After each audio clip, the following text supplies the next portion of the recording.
গত এক বছরে আমরা দেখি নাই যে কোনো আওয়ামী লীগের নেতাকেও ধরার পরে এই লেভেলে পিটাইছে। গণ অভ্যুত্থানের পরে যৌথ বাহিনীর এত দুঃসাহস আসে কোত্থেকে? জুলাই সহযোদ্ধা নুরুর উপরে যে ন্যাক্কারজনক হামলা হয়েছে, আমরা পুলিশ এবং সামরিক বাহিনীর সেনা সদস্যদেরকে যাদেরকে দেখলাম, পাশাপাশি কিছু পুরাতন আমলের হেলমেট বাহিনীর কিছু সদস্য দেখলাম আমরা, হলুদ হেলমেট পরা, এবং এই সবাই মিলে গত এক বছরে আমরা দেখি নাই যে কোনো আওয়ামী লীগের নেতাকেও ধরার পরে এই লেভেলে পিটাইছে। আমরা দেখছি ছাত্র দলের নেতাদেরকে কিভাবে পিটাইছে পুলিশ, সেনাবাহিনী, র্যাব মিলে। আমরা দেখছি যুব দলের নেতাদেরকে কেমনে পিটাইছে। বেগম জিয়াকে এক কাপড়ে কিভাবে এই দেশে ক্যান্টনমেন্ট থেকে, বাসা থেকে বের করে দিয়েছে। তারেক রহমানকে ডিজিএফআই, এসবি, এনএসআই, যৌথ বাহিনী মিলায় পিটায় মেরুদণ্ডের হাড় ভেঙে দিছে, সেগুলো দেখছি। কিন্তু গণ অভ্যুত্থানের পরে যৌথ বাহিনীর এত দুঃসাহস আসে কোত্থেকে? এইটা এখন আমাদেরকে সবাইকে সিরিয়াসলি এই বিষয়ে আমাদেরকে প্রশ্ন করতে জানতে হবে যে এই বাহিনী যারা গত 16 বছর দিল্লির আধিপত্যবাদ কায়েম করেছে, যাদের কারণে বাংলাদেশে 111-এর মতো একটা ইলেকশন ইঞ্জিনিয়ারিং হয়েছে, যারা বাংলাদেশকে গত 16 বছর ধরে পরতে পরতে দিনে রাতে দিল্লির কাছে বেচে দিয়েছে, তাদের এত বছরে তো এই মুরত ছিল না দিল্লির আধিপত্যবাদের বিরুদ্ধে আওয়ামী নেতা কর্মীদেরকে পিটাইতে। তো সাডেনলি এত দুঃসাহস, এত সাহসী ওনারা কেমনে হয়ে উঠলো? সমস্যাটা কোথায়? এবং আবার দেখবেন প্রতিবাদ করলে আপনারা বলবে আর মব জাস্টিস করতেছে। ফ্যাসিবাদী আন্দোলনের অন্যতম একজন সিপাহ সালার এবং জুলাই গণঅভ্যুত্থানের অন্যতম একজন যোদ্ধা, যাকে ন্যাক্কারজনকভাবে, নৃশংসভাবে গতকালকে আহত করা হয়েছে, রক্তাক্ত করা হয়েছে, আমরা এর তীব্র এবং নিন্দা এবং প্রতিবাদ জানাই। ইলেকট্রিক মিডিয়ার মাধ্যমে আমরা খুব স্পষ্ট করেই দেখেছি কারা তার উপরে হামলা করেছে, কারা তাকে রক্তাক্ত করেছে।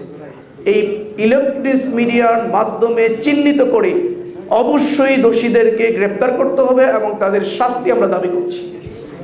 এর পাশাপাশি এটুকুও বলছি যে আমরা লক্ষ্য করছি 5ই আগস্টের অভ্যুত্থানের পর থেকে এখন পর্যন্ত দীর্ঘ এক বছরে আবারও খুনি হাসিনাকে পুনর্বাসন করার জন্য বারবার চেষ্টা করা হচ্ছে। এবং গতকালকে যে ঘটনাটি, এই ঘটনাটি আমাদেরকে আরও চোখে আঙ্গুল দিয়ে দেখিয়ে দেয় যে দীর্ঘ 15 বছরে খুনি হাসিনা সরকারের আমলে যারা এই খুনি হাসিনা, ফ্যাসিবাদী হাসিনার সবচেয়ে কাছের দোসর ছিল, যাদের সহযোগিতার কারণেই 14, 18 এবং 24-এর নির্বাচন করতে সাহস পেয়েছিল আওয়ামী লীগ, যাদের ভূমিকার কারণে, যাদের সহযোগিতার কারণেই এই আওয়ামী লীগ ফ্যাসিস্ট হওয়ার সুযোগ পেয়ে গেছিল, সেই বাংলাদেশ জাতীয় পার্টির উপরে ভর করে আবারও আওয়ামী লীগ বাংলাদেশে কামব্যাক করার একটা স্বপ্ন দেখছে। আমি মনে করি এই স্বপ্নকে দুঃস্বপ্নে পরিণত করার জন্য দেশের ছাত্র জনতা এখনো প্রস্তুত রয়েছে। আমাদের রক্ত এখনো শুকিয়ে যায় নাই, আমাদের ঘাম এখনো শুকিয়ে যায় নাই। আবু সাইদ মুক্তরা হয়তো দুনিয়া থেকে বিদায় নিয়েছে, তার লক্ষ কোটি সহযোগীরা, যোদ্ধারা কিন্তু এখনো সেই স্বপ্ন নিয়ে বেঁচে আছে যে আগামী দিনে আর কোনো ফ্যাসিবাদীকে এখানে মাথা উঁচু করে দাঁড়াতে দেবে না ইনশাআল্লাহ। এর জন্য আবারও বিপ্লব হবে, আবারও অভ্যুত্থান ঘটবে, আবারও জীবন দেব, রক্ত দেব, কিন্তু খুনি হাসিনা এবং তার দোসরদেরকে বাংলাদেশে কোনো অবস্থায় পুনর্বাসনের কোনো সুযোগ দেওয়া হবে না ইনশাআল্লাহ। সম্মানিত ভাই এবং বন্ধুগণ, 24-এর গণঅভ্যুত্থানে গণমাধ্যম এবং রাজনৈতিক নেতৃবৃন্দের ভূমিকা, বিগত খুনি হাসিনা সরকারের আমলে যে 16 বছর আমরা কাটিয়েছি, এটি একটি বাংলাদেশের জন্য একটি দুঃশাসন ছিল। এই জায়গায় গণমাধ্যম কর্মীদের উপরে যে অপারেশন চলেছে, যে নির্যাতন হয়েছে, যে জুলুম হয়েছে, যারা এই সত্য নির্ভীক সাহসিকতার সাথে গণমাধ্যম কর্মী হিসেবে, গণমাধ্যম হিসেবে যারা ভূমিকা রাখার চেষ্টা করেছিল, তাদেরকে কণ্ঠ রোধ করা হয়েছে। আপনারা জানেন দিগন্ত টেলিভিশন সাহসিকতার সাথে, বলিষ্ঠতার সাথে যখন ফ্যাসিবাদী খুনি হাসিনার সরকারের বিরুদ্ধে যখন কথা বলত, সত্য সংবাদ পরিবেশন করত, তখন এই দিগন্ত টেলিভিশনকে বন্ধ করে দেওয়া হয়েছে, 21 টেলিভিশনকে বন্ধ করে দেওয়া হয়েছিল, অসংখ্য গণমাধ্যমকে বন্ধ করে দেওয়া হয়েছিল বিগত 16 বছরে। অসংখ্য গণমাধ্যম কর্মীদের উপরে জুলুম হয়েছে, নির্যাতন হয়েছে, তাদেরকে গ্রেপ্তার করা হয়েছিল, বছরের পরে বছর তাদেরকে জেলখানা রাখা হয়েছিল। তার দৃষ্টান্ত হলো আমার দেশ পত্রিকার ভারপ্রাপ্ত সম্পাদক জনাব মাহমুদুর রহমান।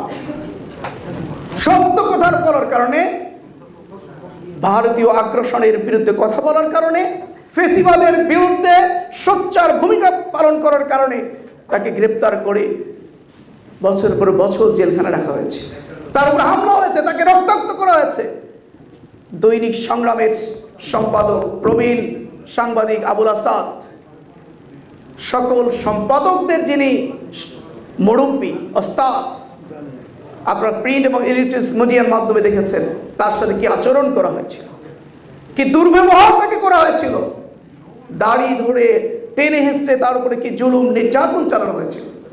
আমরা এই ধরনের প্রত্যেকটি ঘটনার তীব্র নিন্দা এবং প্রতিবাদ জানাই এবং প্রত্যেকটি ঘটনার সুষ্ঠু তদন্ত করে দোষীদেরকে আইনের আওতায় নিয়ে এসে তাদের উপযুক্ত শাস্তি আমরা কামনা করছি।